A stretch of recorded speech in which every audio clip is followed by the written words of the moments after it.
Hello, I'm Colleen Gallagher, CEO at Onward and Upward, and you're listening to the Association Insights podcast, where each week we interview association leaders from across the country to hear how they're trying new things, taking big risks, and delivering value for their members.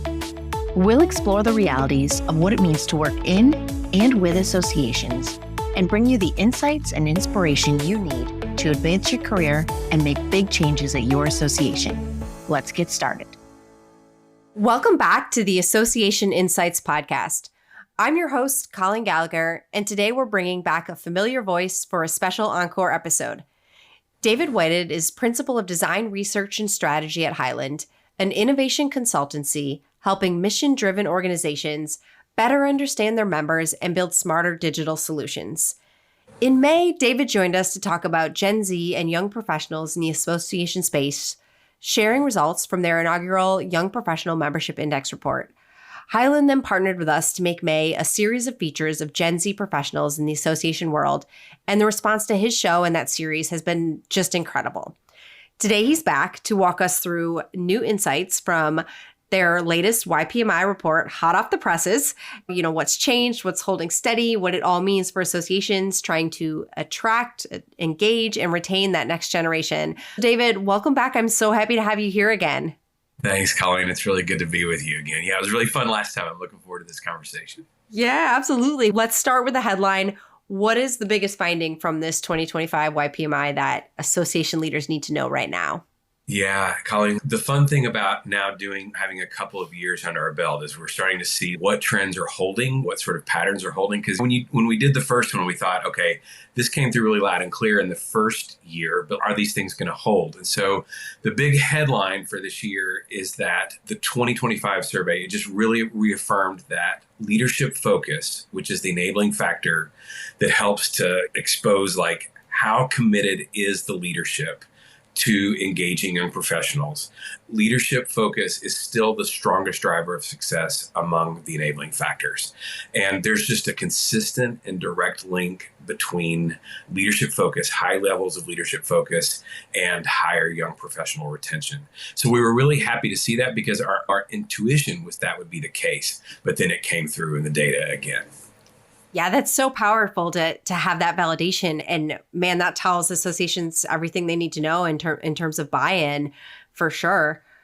Yeah, it's definitely, if you're looking for where to start, how do we get started? Leadership focus is definitely the place to start for engaging young professionals. Awesome. The report does continue to center on those 4 enabling factors you alluded to there that were introduced last year. But this year you've layered in maturity tiers, which I thought was really interesting to help associations better understand where they are in the journey. Can you walk us through how those 2 concepts work together and why that framing really matters when it comes to taking those next steps and putting plans in action? Yeah, sure. Absolutely. Yeah. So as we talked about last time, in all of our research, we identified these enabling factors, and the enabling factors really reflect and seek to name like the core competencies and the capabilities that we know are required to meet the emerging needs of young professionals, like to deliver the kinds of experiences that they expect. And just to recap, the 4 enabling factors are leadership focus, culture of value, right? Where associations step back and they say, okay, are we really delivering what's valuable to our members? And how do we know? How confident are we? How can we figure out like what is actually valuable and deliver that? And then strategic alignment is the 3rd enabling factor. And that's when the organization then aligns around a strategy for engaging young professionals, puts it on the roadmap, begins to fund it.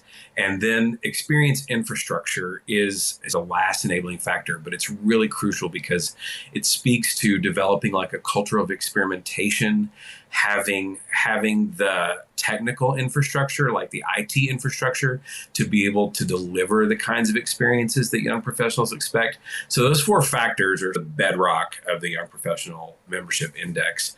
But once we had all the responses from the participating organizations where we could say, okay, this is how people are doing around each of these enabling factors. We had a question. It's, do certain types of associations, like with certain types of results, emerge from this data? Can we take the data and start to see if like different archetypes surface out of it, emerge out of it? And so we used cluster analysis to see if there were like really meaningful archetypes. And there were really 4 different types of associations that emerged from the data. And those types really reflected like a maturity path. So organizations that are just starting out on engaging young professionals all the way through to organizations that really are starting to really exhibit some maturity around engaging young professionals. And so I think you asked, like, why does that framing matter, like for action and progress? We know that membership leaders and association leaders, like they really want to understand where they are relative to other associations. So how do we stack up? Not just in terms of like our raw retention numbers, that's really important, like in terms of benchmarking, but organizationally, like how proficient are we? How competent are we to actually engage this challenge? And so the maturity tiers do that. They help organizations see like where they stand relative to other associations. And then it also, as I mentioned, like it really does show like a maturity path. It illuminates like a growth path. If we're in tier 4, like how do we begin to move to tier 3? And so we found them to be really helpful for association leaders when they see where they are in terms of these maturity tiers. I think particularly for associations, that's so important and helpful because they do need to see that comparison of, okay, where do I fit in? How am I ranking? What do I need to be like and look like to be at another step? So I do love that. Can you walk me through those 4 tiers and what defines them and what are the patterns you're seeing at each level? Yeah, absolutely. So I'll start with tier 4, and we call tier 4 the prolific traditionalists. And essentially, prolific traditionalists, like they have a weaker score in culture of value and sort of a neutral leadership focus score. And what that suggests is that their offerings are like less value centered and like less experience driven. And oftentimes in these associations too, the membership leaders feel like pretty limited leadership support around engaging young professionals. And so the interesting thing about prolific traditionalists is that there's actually a lot that they do really well, right? So often prolific traditionalists, they have identified in their history a core set of benefits that they deliver, and they've gotten really good at delivering those benefits. Like they're usually really efficient and like really effective at delivering this core set of benefits.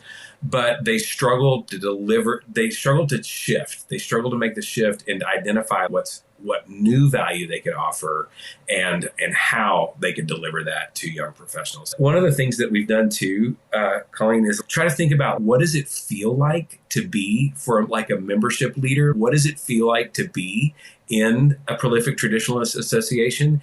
And we think in this, what it feels like to be in a prolific traditionalist is there's a lot of pride in like the history of what they've been able to deliver to their members. And there's also usually quite a bit of like satisfaction around, we're really good at delivering these things to our members. We do it year after year. We do the same things. We deliver the same conferences. But often there's a little bit of a nagging sense in the back of the minds of the folks that are in these types of organizations. Could we be doing more? And then often they aren't as aware of some of the risky retention patterns in their young professional trends. And so they're facing some challenges that they're not as fully aware of in these types of organizations as well. And then let me move on and I'll try to move a little more quickly, but tier 3, call them under-resourced visionaries. And under-resourced visionaries, like they have a lot of promise because they usually have strong culture of value scores, and they demonstrate that like with a really clear understanding of member needs, and they have a coherent strategy, and they've started to align on metrics, but they're held back by a couple of different low scores. They're held back by low scores in experience infrastructure, which gives them the technical capabilities, the experimental infrastructure, cross-functional collaboration, all those things that are needed to deliver new experiences. And they're also a little lower on leadership focus. And so what we find here, what does it feel like to be in one of these associations? Often we call this under-resourced visionaries because often it's one membership leader or a small team that really gets it, right? They're like, we've got to do something about this challenge. They get a vision for it. They try to rally people, but they struggle to rally the whole association. And so they find themselves stuck. And we think that really, in terms of like how it feels, this is probably the most frustrating tier for a visionary membership leader to be in, right? Because they feel like they've got the vision for where they should go, but it's tough to take the association there. Do those two make sense, Colleen? Like I can move on to the other two, but I'm curious, like your thoughts about, those two. They do. And I think you paint such a vivid picture because with each one, names of associations can pop right in my head of, yep, been there, seen that. And I think associations, even when they're stuck there, are self-aware enough to be like we are. So I feel like this is so powerful for them to be like, look, like this is where we are and this is where we need to be if we want this. So I love that. Yeah.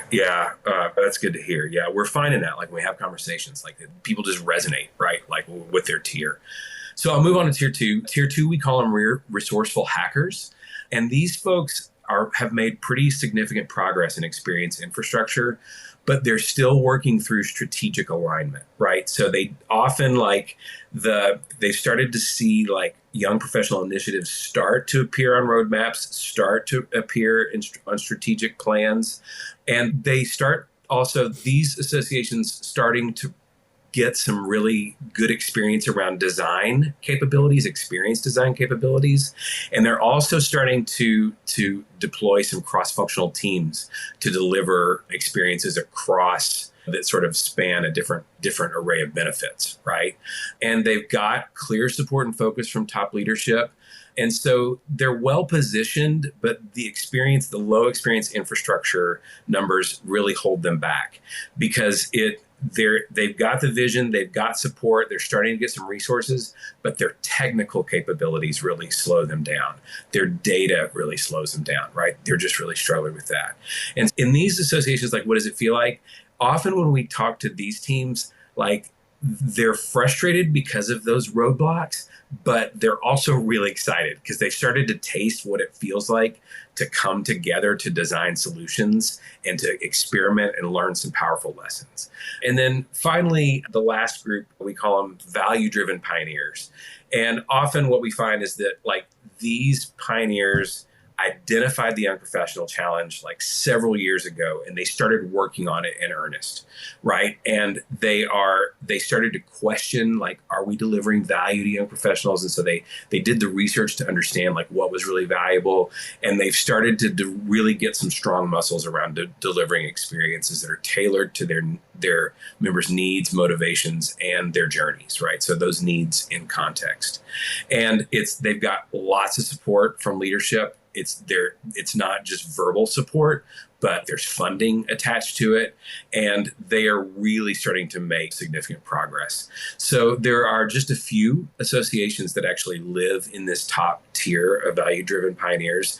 The bulk of the associations that participate in the YPMI this year found themselves in tier 2 and tier 3, but there are a few associations that are leading the way in terms of these value-driven pioneers. And this is really exciting. Like when you talk to folks in this, it is a lot of fun to be a leader in these types of associations because they're making progress and they hear the stories. Like they talk to the young professionals, and their young professionals like feel deeply connected to the association. And that whole sense of this relationship is transactional that bothers everybody so much, that's starting to change. And all of a sudden, their young professionals are really perceiving them to be like an essential career partner in their development. And it's just really fun. They're having a good time, these folks, most of the time. Oh, I bet. And I just think about it, as you guys continue doing this year after year, like 5 years from now, going back and talking to those tier ones and seeing where are they now and what are those stats and how are they doing? That's going to be really cool to see that. And then also to see how many of your tier fours are able to step up and realize what they need to do. I think that's going to be a great evolution. Yeah, me too. Yeah, it's really fun. We have 1-hour conversations with folks that participate in the YPMI. And in those conversations, we talk about their numbers and we talk about like a growth path and all of that. And like this year, we've got some conversations lined up with people that actually did move tiers. And it's going to be really fun because I know lots of these leaders and they've been working really hard and they've made great progress. And so it's really fun to talk about the progress that they've made. Yeah, that's fantastic. So in the key headline, you alluded to that leadership, again, coming through loud and clear as just the biggest differentiator. Why is that still leadership alignment, do you think? And I guess what I'm more looking for is what does this strong leadership focus actually look like in practice? Like, what are these associations doing? Yeah, that's the most important question, right? It's what does it look like? What are the behaviors behind it? Yeah, Colleen, like essentially, if you look at an organization with strong leadership focus, the C-suite and the board understand their young professional retention patterns.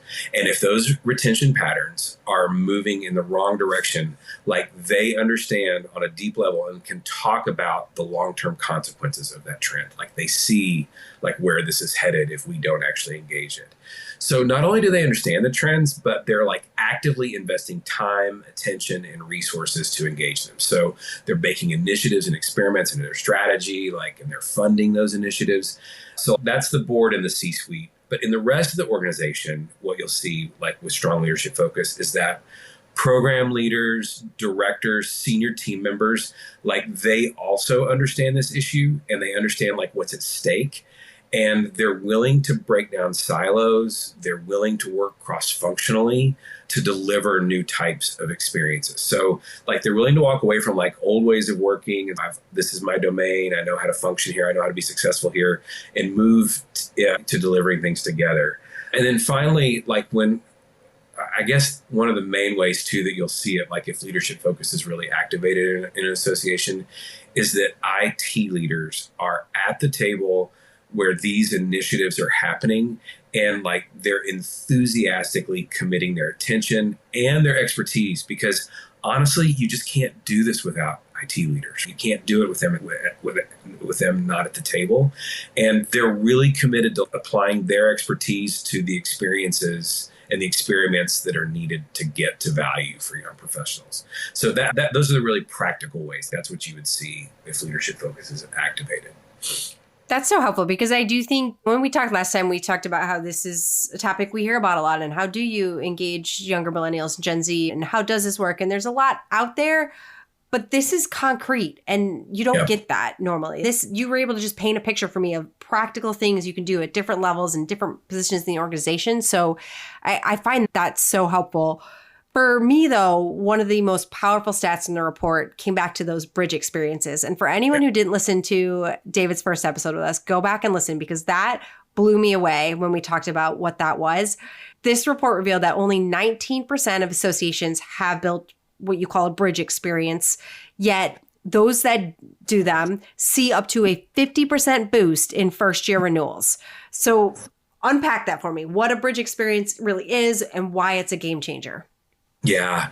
So a bridge experience, Colleen, we're seeing this too. And again, we are so bullish on bridge experiences. So bridge experiences are essentially it's a strategy that embraces the reality that joining and staying are now two separate selling events. And that's like just a fundamental understanding that we've gotten now. And so a bridge experience starts with joining. It starts with that anchor offering, which is like a program, event, or a resource that naturally draws in young professionals because it aligns with their immediate interests or goals, right? They've got to go through it to start their career. And a bridge experience turns that initial moment of engagement that's more compulsory, right, compliance driven, into a long-term connection by identifying and meeting young professionals' career development needs through a designed cross-functional experience that feels personal, relevant, and easy to act on for the young professional. So essentially, it starts with joining. It leverages that joining moment. You design an experience that bridges that joining moment and connects the young professional to the enduring value of the young professional, of the association for the young professional, like in a really concrete experience.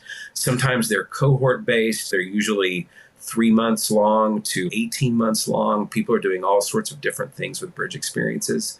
But essentially, it's just always this motion of starting with an anchor that you can depend upon and drawing them through an experience to the deeper value of the association. And Colleen, one thing that's been really interesting since we've been able to, now there are some associations that the first bridge experience was a couple of years ago.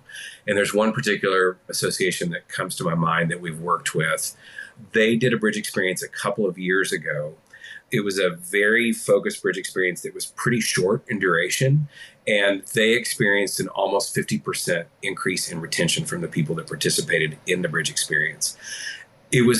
The bridge experience that they did was just an experiment. They wanted to see how much they could move the needle, and they've taken the concept and they've moved it into other areas, and they've turned it into like lots of different initiatives across the association. But that initial cohort, we've been able to track their retention, even though the association hasn't given them a lot of special attention since that bridge experience 2 years ago. And without any special attention over the last 2 years, that cohort, the retention numbers are still 35% higher in that cohort, even 2 years without any like intentional interaction.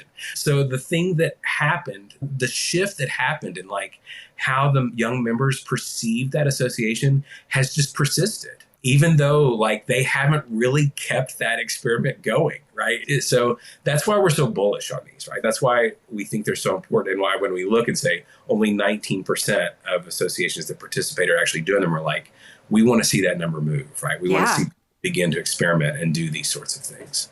Yeah, that's where it's at. That's really cool. So you also introduced this kind of 4-stage progression among those enabling factors.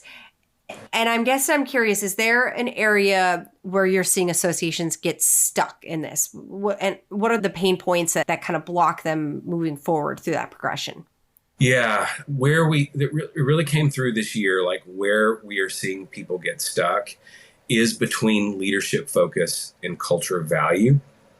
And what that looks like is that leaders are really excited about becoming an innovative organization, right? This is just something we're hearing a lot about in the association space. And people like key leaders, CEOs, C-suite folks like really want to become like innovative organizations. And so there's a lot of talk about like developing a culture of innovation. There's a lot of talk about really meeting members where they are and trying to deliver value like in new ways to people. But what we're finding is that it often, and there are real reasons behind this, right? But because of funding issues, right, leaders will talk about it, but it's often challenging to actually put money towards becoming an innovative culture. And often, so these innovation efforts aren't well funded. And they're not put on strategic roadmaps, right? People aren't putting them in their key performance indicators or in their OKRs for the year. And so they're saying we want to do this, but they're not baking it into their strategic roadmaps. And then even when they do put it on their strategic roadmaps, often it's not as funded as it needs to be. And so that's why we're always trying to push people and encourage people to take a more experimental mindset and to run smaller experiments where you can learn what works, because those just don't require as much funding. If you're going to launch a massive young professional initiative and you're going to launch it into the world in 1 year, that requires a lot of resources, right? But if you're just going to start to run small experiments to learn like what actually is effective and what actually works, it requires a smaller investment. And that's where we see people getting stuck, is between leadership focus and culture of value. Yeah, it's almost like that super old adage of you've got to actually walk the walk, not just talk the talk. It is. Yeah. And the reason I don't because it's true, but the reason I don't talk about it that way, Colleen, is because I know it's not like an issue of hypocrisy. Do you know what I'm saying? Well-intentioned. It's well-intentioned, right? But there are just real financial challenges. Boards and leaders often feel like they feel a lot of pressure, but that pressure is coming from so many different places, right? Yeah. And but just you talk to these leaders and you're like, no, they want to do what's right. They really do, but they're facing challenges. Yeah. And then it's trying to get them to embrace that you can crawl before you walk, before you run mentality. That you, like you said, you don't have to do this massive initiative if you can't afford it right off the bat. It's better to do something than the all or nothing.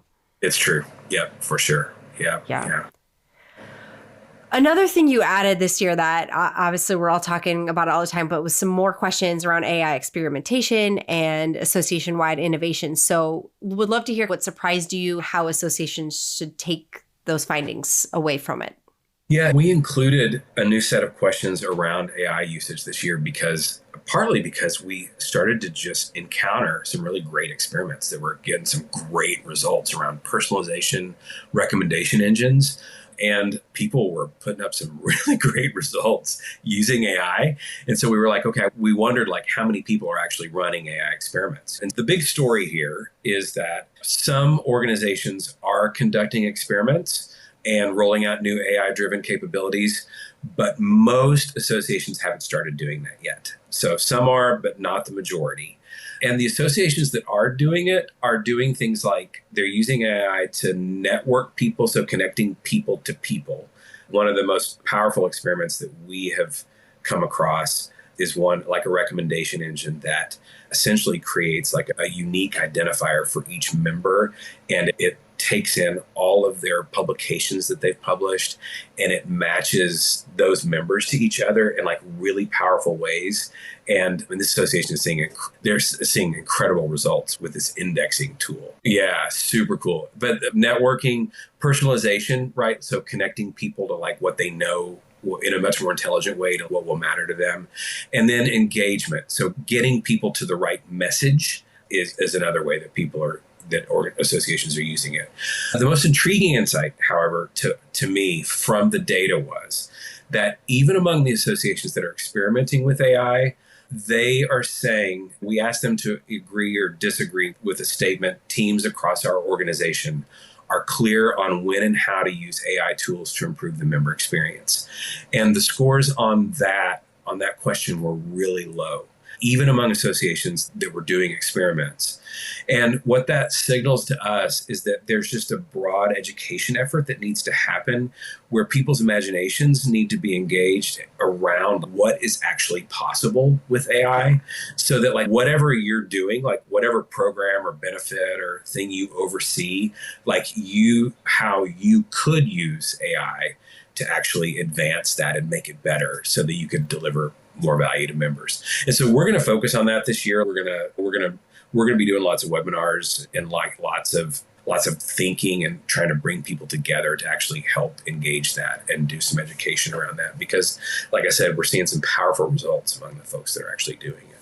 Yeah, that's so fascinating. And it makes a lot of sense because you just don't know what you don't know. So that education component, that'll be interesting to see as people do learn more. And sky's the limit once people can really engage it in a way and harness it in a way that works and works well. Yeah, for sure.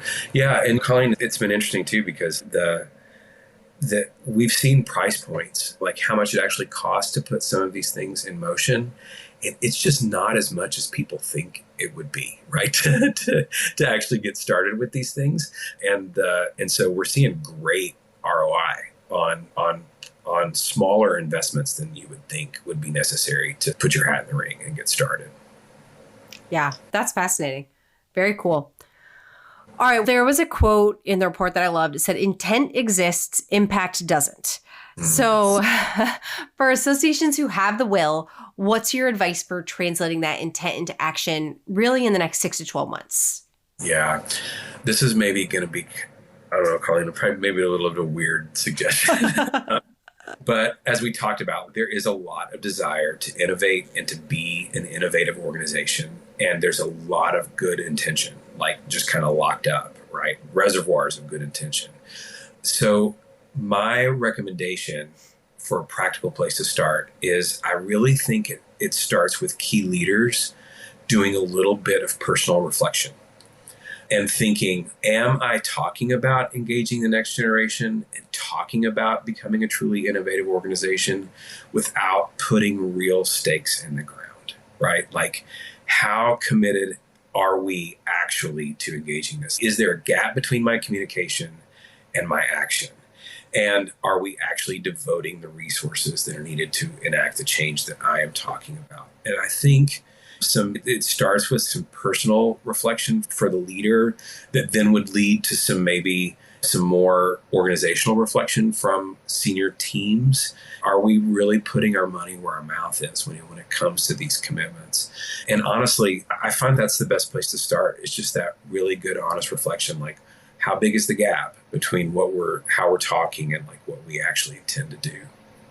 I love that insight. And I think really everything we do comes down to that ability to have that honest reflection. So I think that's so smart. And it segues really well. It segues really well into my next thought here is based on everything in this report and a couple of years now of having done this, if you could give association leaders just one practical priority to focus on this year to really strengthen that young professional engagement. Yeah. One practical priority. Yeah. Like one place to start. It's so funny because this question makes me think about, I was in a setting pretty recently with a leadership team, and it was an entirely different domain. It was actually in my personal life. I was asked to come in and help an organization that I'm involved with, like face a challenge that has gone unaddressed for a while. And there's some frustration inside the organization for what should we do? And I was saying, we really need to do something about this, right? We've got to address this challenge. And somebody looked at me and really kindly, they weren't being unkind, but they said, okay, what would you do? And I had to be honest. And I was like, okay, I don't know what to do, but I do know how to figure out what to do, right? And so I can't tell you what to do, but I know how to figure out what to do. And that's actually, I think, the most honest strategic place to start. Is most leaders feel the pressure to have the answer, to know exactly like what program, platform, or initiative will finally engage young professionals, right? They want to just know. But the truth is, like, no single intervention like works everywhere. But the good news is you don't need to know what to do. You just need to know how to figure it out. How to figure out what to do. And so that's why I'm so bullish on developing like bridge experiences and these like intentional experiments, and that's what I would say to do. Like one practical priority is do an experiment with young professionals that's tied to your anchor offering and helps try to draw them in more intentionally into the enduring value that you offer, right? This gives you a way to prototype new forms of value, like to prototype new connections, like to prototype new ways to do career support. And it helps you learn like in context, like what actually moves the needle. So that's where I know I sound like a broken record, but like I just follow the results. And I'm like, Yep. Like what produces results? Find what works and do more of it is essentially like our mantra. I actually think that's one of the best answers I've ever gotten to that kind of question because it isn't one size fits all. So you can't just say, go do this. So that makes so much sense. And you have to experiment and try new things. So I love that answer. Yeah. Let's look ahead. So this has been incredible releasing this one, the last one, the data and the insights you've been able to gain. What's next for the YPMI? Are there new dimensions or questions you're already thinking about for 2026? Where do you go from here? Yeah. Colleen, so we're in what is the most fun part of the cycle for us, which is that we're done with this year's report. But then now we start, as I mentioned, we do these hour-long sessions with folks that participate in the report. And in those sessions, like we just engage in like seriously active listening because we're listening like for what do we still need to learn? Like what would be helpful? What would be really useful for people to know? And so right now, last year we introduced the AI, we sharpened up the maturity tiers. We've also added alignment scores. So multiple people will take the YPMI assessment from an association. And now we're able to feed back to associations like, this is how aligned your team is, right? This is how aligned your perceptions are. In leadership focus, you're highly aligned. You all are seeing the same things the same way, but on culture of value, like you're very misaligned, right? You're seeing things very differently across your team. What do you think's behind that? So we're introducing that this year too, but I actually don't know what's next because like right now we're just in the listening phase and we're going to go into these sessions like listening for like, how can we best support? How can we be helpful? What sort of data would be really useful for us to include next year? And then once we identify what those things are, we'll do our best to make sure it winds up next year in the report. That's awesome. I can't wait to see how it keeps unfolding. And I'm so appreciative of you coming back on today and sharing all this amazing info with us. Before we let you go, we'd like to ask our just for fun questions, but I had to come up with some new ones since you just answered them for us. Yeah, sure. Oh, hey, and listen, I was like, last time you asked me like, what podcast do I listen to? And I think I mentioned Ezra Klein's podcast. I think that's the one I mentioned, but I have a new one and I feel like I need to update Let's hear it. I need to update it. Like, I am currently completely obsessed with Good Hang with Amy Poehler. So people of a certain generation that are obsessed with SNL and Tina Fey and Amy Poehler and all those folks, like, it is so much fun. I just put it on and just laugh the whole time. So I wanted to update my favorite podcast because that is definitely, I'm obsessed with it right now. I've been telling everybody about it. So it's awesome. I need to check that out. And I did listen to Ezra Klein's Abundance book after very cool. we chatted too. So good. So good. Yeah, it is. It's so good. Yeah. Yeah. I'm all into the audio versions of books because it's what I have time for right now. Yeah. You got to do whatever it takes. Yes. Yeah. Okay. Here's your rapid fire for this time. First one, what's one food you can't live without? This is so boring, but eggs. Oh, like, I'm actually with you on that. Eggs. Yeah. In the morning, I just have to have eggs. And in the last couple of years have been really hard for me. Yeah. Too funny. But it really doesn't matter how much they cost. Like, I will still just keep getting them. Just eggs. Yep. That's great. Okay. What's something you believed at the start of your career that you've totally changed your mind about? Oh, man. I would say that when I first started out in my career, I had a really deeply, probably unspoken belief that the best visionaries always get it right on the first try. Interesting. And now at this stage of my career, much later in my career, I know that the best visionaries don't see failure as failure. They see it as learning. Yeah. And they run experiments, they try things, they see what works, and they just build. They're constantly building on what works. And they're not too tied. I think early in my life, I was very tied to my ideas. I felt like very personally connected to them. And if that idea failed, then I was a failure. But now I don't see it that way at all. I see there's not a link between like my ideas and me, or as strong of a link, right? Yep. Yeah. And that's a much happier place to be. I bet. I bet. Too funny. Okay. Are you a digital calendar person or an old school paper planner? I'm a digital calendar, but paper to-do list guy. Oh, I can't check it off. Yeah, I can't. I got to check it off on paper. Yeah. And I got to see the list on paper, but digital calendar, because it's just too much easier. It's so much easier. Me too. I made the switch. But the to-do list, what's funny is I will actually sometimes write something I've already done just to check it off because I'm like, oh no, that wasn't on my list, but I did it. So I know. Yeah, I think that's a thing a lot of us do. Yeah, for sure. Awesome. Okay, last one. If you could instantly master one new skill, what would it be? If I could wake up tomorrow and be able to do a new thing, it would be able to speak French fluently. Yeah, I've loved learning French my whole life, but I've never had the time to be able to devote to it to really get really good and really fluent. That's what I would do. Yeah. That would be cool. Yeah. Awesome. David, I'm so glad we got to do this again already. This was so much fun and so interesting and insightful. And I just really appreciate your time and joining us on the podcast again. You too, Colleen. It was really good to see you. It's good to hang out. That's a wrap for today's episode. The Association Insights Podcast, previously known as the Association 100 Podcast, is a production of Onward and Upward Marketing and Communications, where our mission is to make associations and nonprofits the go-to source in their industries through earned media and thought leadership. This podcast is an extension of our newsletter, a bi-monthly collection of best practices, top trends, helpful ideas, and smart strategies delivered straight to your inbox.